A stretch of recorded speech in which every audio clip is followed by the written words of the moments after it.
ఆరోగ్య తెలంగాణ లక్ష్యంగా ప్రజాప్రభుత్వం ముందుకు పోతుందని రాష్ట్ర ప్రభుత్వ విప్ ఆది శ్రీనివాస్ అన్నారు. చంద్రుతి మండల రైతు వేదికలో అర్హులైన 41 మంది లబ్దిదారులకు 14,07,000 విలువ గల ముఖ్యమంత్రి సహాయ నిధి చెక్కులను రాష్ట్ర ప్రభుత్వ విప్ ఆది శ్రీనివాస్ లబ్దిదారులకు పంపిణీ చేశారు. ఆయన మాట్లాడుతూ దేశంలోనే తెలంగాణ రాష్ట్రం మెడికల్ హబ్ గా మారిందన్నారు. వైద్య ఆరోగ్య రంగంలో తెలంగాణ రాష్ట్రం సాధిస్తున్న ప్రగతి ఇతర రాష్ట్రాలకు స్ఫూర్తిదాయకంగా మారిందని, రాష్ట్రానికి ముఖ్యమంత్రిగా రేవంత్ రెడ్డి బాధ్యతలు చేపట్టగానే రాజు ఆరోగ్యశ్రీ పరిమితిని 5 లక్షల నుంచి 10 లక్షలకు పెంచి ప్రజా ఆరోగ్య భద్రతపై ప్రభుత్వానికి ఉన్న చిత్తశుద్ధిని చాటుకున్నారని తెలిపారు. మన ప్రాంతంలోని వివిధ ఆరోగ్య సమస్యలతో చికిత్స తీసుకున్న వారికి ముఖ్యమంత్రి సహాయ నిధి ద్వారా ఎల్ఓసీల ద్వారా ఇప్పటి వరకు 22 కోట్ల పైచిలకు మంజూరు చేయడం జరిగిందని తెలిపారు.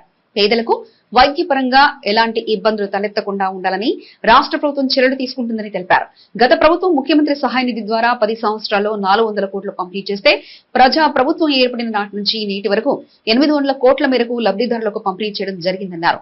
ఈ కార్యక్రమంలో మండల అధ్యక్షులు చింతపండి రామస్వామి, రుద్రంగి మార్కెట్ చైర్మన్ చిలకల తిరుపతి, వైస్ చైర్మన్ బొజ్జ మల్లేశం, నాయకులు గొట్టె ప్రభాకర్, దారం చంద్రం, మరికృష్ణ, సొంతపూరి బాలు, ఇందూరి మధు శ్రీనివాస్, ఏగోలాబ్ శ్రీనివాస్, నాగేష్, ఈసారి శ్రీనివాస్, కాంగ్రెస్ పార్టీ నాయకులు పాల్గొన్నారు. ఈ సీఎంఆర్ఎఫ్ చెక్కులు గవర్నమెంట్ రేవంత్ రెడ్డి గారి సంతృప్తి అయినటువంటిది ఇవ్వడం జరిగింది.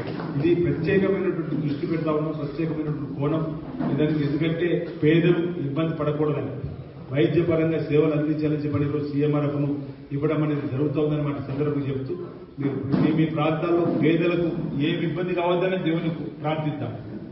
అనారోగ్యమే రావద్దు, ఎవరికి ఎలాంటి ఇబ్బంది రావద్దని దేవుని ప్రార్థించాలి. కానీ ఎవరైనా ఇబ్బంది వచ్చి ఆసుపత్రికి అత్యవసరం వెళ్లి ఆపరేషన్ తప్పదనుకుంటే ఈరోజు నిమ్స్ లాంటి దానికోసం పేదల కోసం గాంధీ, ఉస్మాన్ ఇలాంటి కోసం ప్రత్యేకంగా చెప్పవచ్చు. వారికి ఉచితంగా వైద్యం చేయవచ్చు. ఎల్ఓసి కూడా ఇచ్చే వాళ్ళకు మనం అప్పుల పాలు కాకుండా కుటుంబాన్ని మనం చూసుకోవచ్చు.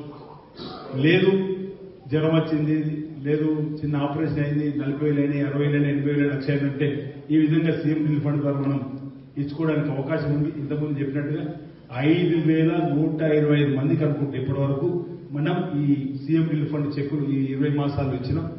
275 మందికి ఎల్ఓసి ద్వారా 2 లక్షలు, 1,50,000, 3 లక్షలు, ఒకరికైతే 11 లక్షలు ఇచ్చినాం. తల్లి కొడుకు కిడ్నీ దానం చేసిన సందర్భంలో ఇద్దరికి ఆపరేషన్ అయితే 11 లక్షలు. చెవులు వినబడతలేవు, చెవి ఆపరేషన్ కావాలంటే పిల్లవాడికి ఒక 5 లక్షలు ఇచ్చినాం. గొంతు ఆపరేషన్ చేస్తే మాట్లాడితే కూడా డబ్బిచ్చి ఏర్పడేసి పేదలకు సంబంధించి ఇక మాకు ప్రభుత్వమే ఆ దేవుడి దిక్కైనటువంటి పరిస్థితులలో ఉన్నటువంటి వారిని గుర్తించి మనం ఇచ్చేటువంటి సందర్భం జరుగుతూ ఉంది. మీ ప్రాంతాలు ఇలాంటి పేదరికులు ఉండవారికి ఇలాంటి ప్రాణాంతక వ్యాధులు వచ్చి ఆపరేషన్ తప్పదన్నప్పుడు కానీ ఇంక ఇతరత్ర వీళ్ళకి వైద్య సేవ తప్పనిసరి అవసరం ఉన్నప్పుడు మాత్రం మేము మీకు సేవగా మీ బిడ్డగా ఉండి మీ ప్రాంతంలో మీ ఇంట్లో బిడ్డగా ఉండి మీకు ఇబ్బంది వస్తే అధిగమిస్తామని చెప్పినటువంటి మాట ఏదైతుందో ఆ మాటకి మీకు కట్టుబడి ఉంటా. అర్ధరాత్రి 12, 1 గంటలకు ఆసుపత్రి కోసం ఫోన్ వచ్చినా లేచి నిలబడుతున్నా, బెడ్ ఇప్పిస్తున్నా, వారి వైద్య సాయం అందించే కార్యక్రమం చేస్తున్నాం. భవిష్యత్తు కూడా ఆ విధంగా చేస్తాం. దీనికి కూడా ఇందిరమ్మ ఇళ్లకు ఏ విధంగా అయితే గూడు లేని వారు ఏ పార్టీని చూడకుండా ఇల్లు ఇవ్వని చెప్పండి ఎట్లా చెప్పినామో ఈ సీఎం రిలీఫ్ ఫండ్ చెక్కులు కానీ ఎవరైనా ఇబ్బందులు అంటే నేను మా వాళ్ళందరూ కూడా చెప్పిన వారి పార్టీ గురించి ఆలోచించకండి, వారి రాజకీయ గురించి ఆలోచించండి. పేదలైతే చాలు, వాళ్ళకి ఇబ్బంది అయితే వెంటనే చెప్పండి, వారికి కూడా సాయం చేద్దామని చెప్పి ఆ విధంగా సాయం చేసుకుంటూ ముందుకు పోతున్నాం అన్నమాట. ఈ సందర్భంగా ఇక్కడ మీ అందరూ కూడా తెలియజేస్తూ ఇటీవల కూడా ముఖ్యమంత్రి గారిని కూడా కలవడం జరిగింది. మన ప్రాంతానికి సంబంధించినటువంటి అంశాలు కొన్ని చర్చలు జరిగింది. మన ప్రాంతానికి రావాల్సిన నిధుల గురించి కూడా మరి వారు కూడా సానుకూలంగా స్పందన ఇవ్వడం జరిగింది. ఈరోజు ఒక పార్టీలో పనిచేయడం అంటే ఇది ఆషామాషి వ్యవహారం కాదు. ఇంట్లో ఉన్న పనులన్నీ విడిచిపెట్టుకొని ఒక సమాజ సేవ కోసం రావడం అంటే అది ఒక పూర్వజన్మ సుకృతంగా. ఊళ్ళో 100 మంది ఉంటే ఊళ్ళో 1000 మంది లీడర్ కాలేదు. ఆ ఊళ్ళో ఉన్నటువంటి 3, 4 అవకాశాలు వస్తున్నాయి, 10 మందికి అవకాశం వస్తుంది. అంటే వారి ఆలోచన విధానంలో మార్పులు ఉండడం అంటే సామాజిక కోణంలో సాంఘిక దురాచార రూపుమాపన చెప్పిన ఆలోచనతో సామాజిక రుగ్మత రూపుమాపన చెప్పిన ఐడియాలజీ వచ్చిన వాళ్ళే ఈరోజు సమాజం కోసం పనిచేసే వాళ్ళు ఉంటారు. వాళ్ళని వేలమే లెక్క పెట్టుకోవచ్చు.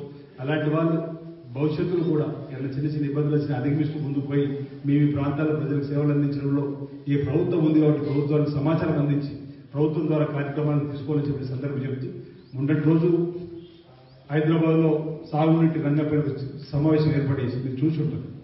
అందులో ఈ ప్రాంతం నుంచి పుట్టిన బిడ్డగా ఇంతకుముందే మూలాలను మర్చిపోని విప్పని తిరుపతిని రాసినట్టు రాంగనగా చూసి అంటే ఎంత ఎత్తుకు ఎదిగినా ఢిల్లీకి రాజాగా తల్లి కొడుకు అన్నట్టు రాజకీయంగా నిన్ను ఏ స్థాయిలో ఉన్నా చెందుతూ మరొను చెందుతూ గడ్డ చెప్పినట్టుగా 95లో నేను ఎగరవేస్తున్న జెండాను ఏదవిధంగా మళ్ళీ ఈ రోజుకు రావాలంటే వచ్చిన వస్తున్నా రేపు భవిష్యత్తు కూడా అదేవిధంగా నిలబడే ప్రయత్నం చేస్తాను. ఆ రోజు ఇప్పటివరకు అధికారులు భౌగోళికంగా చంద్రుడి మీద పట్టురాని అధికారులు కానీ ప్రజాపతులు అనేక మంది ఉన్నారు. ఆసిమిపల్లి కొత్త చెరువులు నీళ్లు ఉంటే ఈ ప్రాంతానికి భూగర్భ జలాలు ఎక్కువగా ఉంటాయి. పైన ఎర్రచెరువు పడే చెరువు నీళ్లు ఉంటే చంద్రుడి